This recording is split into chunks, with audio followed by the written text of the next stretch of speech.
Hello everyone, আসসালামু আলাইকুম। কী অবস্থা সবার, কেমন আছো? আজকের ভিডিওটা আমার আরও একটা ডেইলি লাইফ ব্লগ। সারাদিন কি করলাম, কোথায় গেলাম, এই নিয়ে থাকছে আজকের ব্লগটা। তো চলো শুরু করা যাক। Good morning. আমার গুড মর্নিং তো তোমরা সবাই জানোই কিভাবে হয়, মানে যারা যারা দেখো আমার ভিডিও আর কি, যে মেথির পানি ছাড়া আমার গুড মর্নিং আসলে ব্যাড মর্নিং হয়ে যায়। এটা আমার খেতে খেতে এখন একদম কি বলবো, এটা আমি এমন একটা অভ্যাস হয়ে গেছে যেটা আমি কখনো ছাড়তে চাই না। যাই হোক, মেথির পানিটা এখানে বসিয়ে দিলাম। আর এই তো এখানে দেখো আকাশটা ভালোই রৌদ্রোজ্জ্বল ছিল, কিন্তু একটু পরে বৃষ্টি চলে আসছে। এটাই দেখতেছিলাম যে এখানে ভালোই হচ্ছে কি রোদ উঠছে। আর এই তো আমার মেথির পানিটা ফুটানো শেষ। এখন আমি এটা অফ করে কতক্ষণ রেখে দিব ঠান্ডা হতে, এরপর আমি এটা খেয়ে নিব। এর মধ্যে আবার আমার একটা পার্সেল চলে আসলো, তো ওইটা রিসিভ করতে চলে গেলাম। তারপর এটা নিয়ে এই তো এখন বাসার দিকে ফিরে যাচ্ছি, এটা রিসিভ করব। আর হচ্ছে কি আজকে আমি একটু বাইরেও বের হব, এর জন্য এখন গিয়ে তারপর তাড়াতাড়ি করে একটু রেডিও হয়ে নেব। রেডি হয়ে তারপর আমি বের হব, আমার ফ্রেন্ডের সাথে আজকে বের হব। আর এখানে হচ্ছে কি আমি আমার জামাকাপড়গুলো নামিয়ে নিচ্ছিলাম। আজকে হচ্ছে পরবো এই ব্যাগি জিন্সটা, আর এটার সাথে পরবো একটা টপস। এই টপসটা আমার বানানো টপস, এটা আমি বানিয়েছিলাম ওই যে আমার সাদা জামাটার মতো সেম হাতা দিয়ে বানিয়েছিলাম। এটা হচ্ছে গিয়ে আমি একটা ছোট কুর্তি বানাতে চেয়েছিলাম, কিন্তু পরে টপি বানিয়ে ফেলেছি। এই তো দেখো হাতাটা এরকম দিয়েছি, আর এটা হচ্ছে গিয়ে সামনের দিকে একটু শর্ট আর পিছনের দিকে একটু লং, এরকম করে বানানো আর কি। আর এটার সাথে আমি আজকে এই গোল্ডেন কালারের হিজাবটা পরবো। হিজাবটা পরেই তারপর বের হব। কথা বলতে বলতে রেডি হয়ে গেলাম আর বেরো হয়ে গেলাম। প্রথমে আমি যাব একটু 11 নম্বর, আমার কাজ আছে একটু ব্যাংকে, ওইখানে কাজটা শেষ করে তারপর আমি মার্কেটে যাব। এই তো ব্যাংকের কাজ শেষ, এখন আমি জাস্ট তাড়াহুড়া করে নেমে যাচ্ছিলাম, কারণ আমার সিরিয়াল অনেক লেটে ছিল আর আমার অনেক লেট হয়ে গিয়েছিল। ওদিকে আমার ফ্রেন্ড এসে দাঁড়িয়েছিল। এখন এই তো চলে যাচ্ছি আমি মার্কেটে। এরপর মার্কেট থেকে আবার ওদের বাসায় নিয়ে গিয়েছিল, জোর করে বলতেছিল যে বাসায় চল, কবে থেকে যাস না। তো এখন ওর সাথে ওদের বাসায় যাচ্ছিলাম। আর এখানে হচ্ছে গিয়ে ট্রেন আসবে, এর জন্য এটা আটকে রেখেছিল আর যেতে দিচ্ছিল না।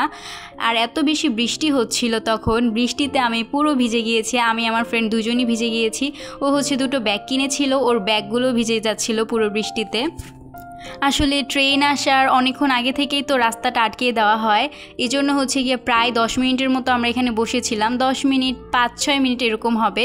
আর ততক্ষণে এত বৃষ্টি হচ্ছিল, ভিজে একদম আমরা শেষ হয়ে গিয়েছি। এই তো ট্রেনটা চলে গেছে, এখন হচ্ছে গিয়ে আমরা যাব ওদের বাসার দিকে।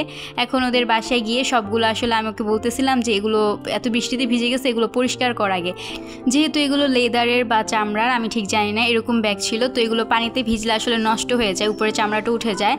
এই তো ব্যাগগুলো কী কিনেছে তোমাদেরকে দেখাই। এই কালো ব্যাগটা হচ্ছে একটা নর্মাল সাইড পার্স ব্যাগ। এই ব্যাগটা খুবই সুন্দর, এটা ওয়েস্টার্ন বা হচ্ছে 3 পিস যে কোনো কিছুর সাথে ক্যারি করতে খুব বেশি ভালো লাগবে দেখতে। এটা কালোর মধ্যে সব ড্রেসের সাথে পরাও যাবে, খুব সুন্দর হয়েছিল। আর হচ্ছে এই ব্যাগটাও কিনেছে।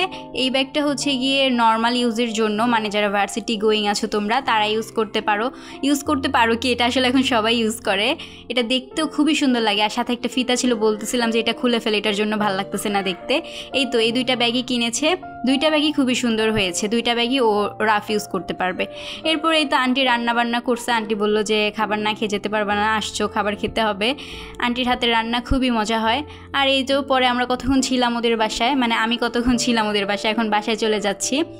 প্রথমে একটা রিক্সা উঠতে হয় ওদের বাসা থেকে, তারপর হাউস বিল্ডিং এসে আরেকটা রিক্সা উঠতে হয়। তো আমি এখন আবার একটা রিক্সা পাল্টে নিয়েছি, আর এই তো আমি বাসার দিকে চলে যাচ্ছিলাম।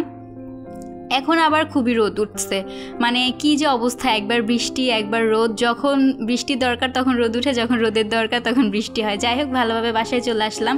আর দেখো আমার যে বারান্দায় আমি করলা গাছটা লাগিয়েছিলাম, এটা পেকে একদম খারাপ অবস্থা, মানে এটা পচে এটা শেষ হয়ে গেছে। গাছের মধ্যে একটা করে করলা হয়েছে, একটা করলা আমি আর কি করবো, এটা কি আর ভাজি করতে পারবো? আমি আম্মুকে বলতেছিলাম যে একটা করলা হয়েছে, এটা পারলাম না, এটা নষ্ট হয়ে গেছে। আর এই যে এখানে আরেকটা হইতেছে, একটা দুইটা করে এগুলো পারলে আর কি হবে, এই জন্য আমি আর পারি না, এগুলো গাছেই রেখে দেই। ভাবতেছি এই গাছগুলো উঠিয়ে ফেলবো, আর তো কাজ নেই কোনো। আর এখানে আমি এটা কি বানিয়েছি বলো তো? এটা হচ্ছে কি গ্রিন টিটাকে আমি জাল দিয়ে অনেকক্ষণ ধরে তারপর এটা বানিয়েছি। আর এটাকে এখন আমি দুইটা পাত্রে নিয়ে নিয়েছি, দুইটা আসলে কাপের মতো ছিল, এটার মধ্যে নিয়ে এখন এটাকে আমি জাস্ট আইস করে নিব ফ্রিজে রেখে, তারপর এই বরফটা আমি মুখে অ্যাপ্লাই করবো, স্কিন কেয়ার। তারপর হচ্ছে গিয়ে তো তোমাদেরকে দেখাচ্ছিলাম। আর দেখো কালারটা কি সুন্দর হয়েছে, একটা অনেক সুন্দর একটা গোলাপি কালার হয়েছে। এই কালো মগেরটা ভালো করে বোঝা যাচ্ছে না, কিন্তু এই যে প্লাস্টিকেরটাতে যেটাতে রেখেছিলাম দেখো কি সুন্দর একটা কালার হয়েছে। কথা বলতে বলতে রাতই হয়ে গেছে। আর আজকে কি সুন্দর যে একটা চাঁদ উঠছিল, জানি না কেন ক্যামেরাতে এত বোঝা যাচ্ছে না, ক্যামেরাতে মনে হচ্ছে যে লাইট জ্বলতেছে, বাট চাঁদটা খুবই সুন্দর লাগতেছিল। আমি ভাবতেছিলাম যে ক্যামেরায় মনে হয় বোঝা যাবে, কিন্তু যাচ্ছিল না। আর এদিকে হচ্ছে আম্মু স্কুল থেকে চলে আসছিল, তো আম্মুর জন্য আমি এখানে বানাচ্ছিলাম দুধ চা বানাতে দিয়ে তারপর হচ্ছে গিয়ে আমি গিয়ে আম্মুর সাথে এখন বসে বসে গল্প করব।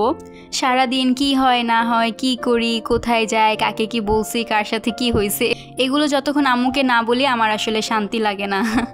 যাই হোক, এরপর হচ্ছে গিয়ে আম্মু এখানে বলতেছিল যে মোগলাই পরোটা বানাবে। মিনি মোগলাই পরোটা ছোট ছোট বানিয়েছিল, 2টা পরোটা বানিয়েছে মোগলাই পরোটা। আর মোগলাই পরোটা আমার খুবই পছন্দ, কিন্তু রিসেন্টলি আমি যেহেতু ডায়েটে আছি তো আমি এখন একটু এই তেলে ভাজা জিনিসগুলো কম খেতে চেষ্টা করি, কিন্তু পছন্দের জিনিস যেহেতু আম্মু বানিয়েছে খেতে তো হবেই। এগুলো যেহেতু অনেক গরম ছিল তো আম্মু এগুলোকে একটু ছোট ছোট করে কেটে নিচ্ছিল। আজকের ব্লগটা এই পর্যন্ত। সবাই সুস্থ থাকো, ভালো থাকো, আল্লাহ হাফেজ।